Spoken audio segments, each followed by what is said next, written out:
Usapan natin yung friendship niyo ni David.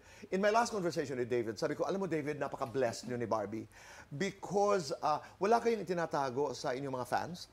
Describe to me that friendship from your point of view.